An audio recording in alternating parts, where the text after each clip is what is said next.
Okay, good morning friends. As I told you in the last video, so today we are going to discuss about the next session, that is session second, and this again includes 6 tests which are to be performed on the packaging material.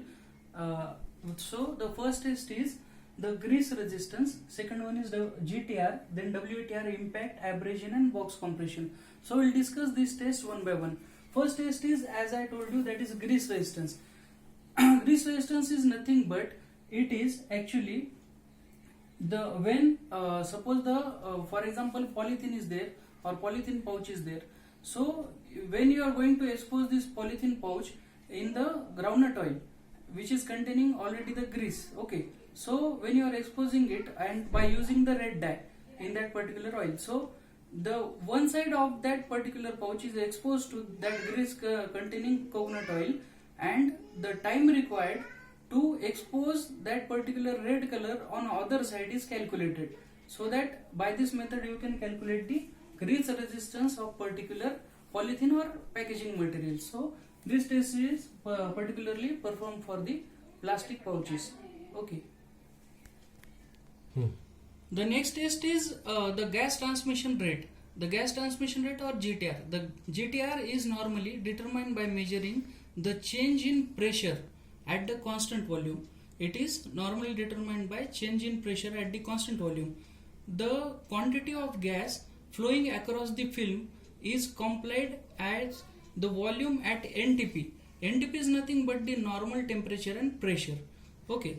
So what is that? The quantity of gas flowing across the film is accompanied as a volume at the NTP, normal temperature and pressure. GTR is an important property to estimate the efficiency of packaging material or a packaging resistance to a flow of gases and helps in the selection of barrier material for oxygen sensitive foods. The next test is water vapor transmission rate, that is WVTR. Water vapor transmission rate, the setup may be like this or there may be a different type of setups, but the principle used in this method is very same. Like whatever the silica gels are there, you are going to collect the silica gels and drying that particular silica gel, so that that will ensure there is no moisture in the silica gel, and then you are going to keep the silica gels in that particular what you may call it cone or particular holders like this. So you can put that silica gels and you can cover these gels with your packaging material like that they have covered already. So you can use different type of packaging materials, and then you can put it for at least 4 to 6 hours, and then you can calculate whatever the moisture absorption by that particular packaging material.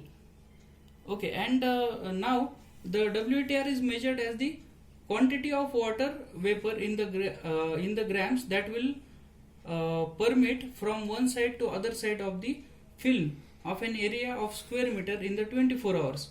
So you can continue this test after taking reading at interval of 4 to 6 hours. Okay, and then you can plot the graphs of that particular test also. Next test is the impact strength. So these tests are designed to measure the ability of films to withstand the fracture by shock. The test is measured of toughness of the material. It is the combination of deformation and breaking properties. As you can see in the diagram, the specimen is kept here, and that the scale is there to measure the how much the pressure and the pressure required, and this is the hammer, the starting portion and the end portion. So it is the test which is designed to measure the ability of films to withstand the fracture by shock. Okay, and it measures the toughness of the material in the similar way as shown in the diagram. Next test performed on the packaging material is the abrasion resistance. This test is designed to measure the ability to withstand the surface wear and rubbing.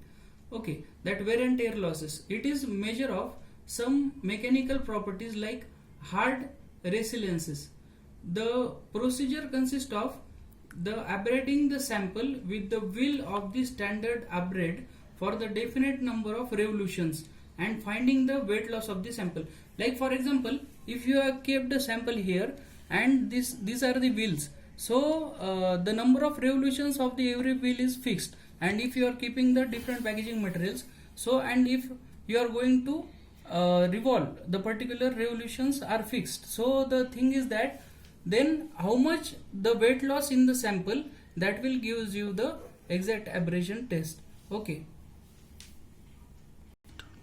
The last test is nothing but, as you can see in the diagram, the box compression tester.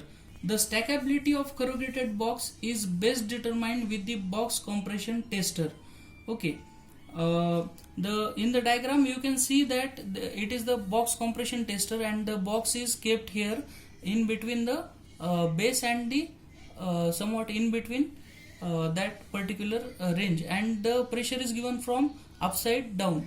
Okay, so what we are going to calculate exactly: to conduct this test, the container or corrugated box is placed inside the platen of the test machine like this. Okay, and it is compressed at the 0.5 and 0.5 mm given Pascal pressure, and the maximum load and deflection is recorded.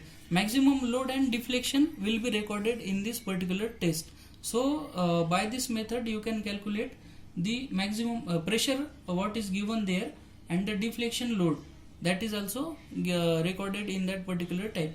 So these are the next 6 tests which we in this second session we have seen the next 6 tests, that is that grease, GTR, WVTR, impact, abrasion and box compression. So by this way you can estimate the mechanical and functional properties of the packaging material, and these tests are performed in for the estimation of the packaging material on the lab scale. So thank you. This is the last unit that we have studied. For more videos.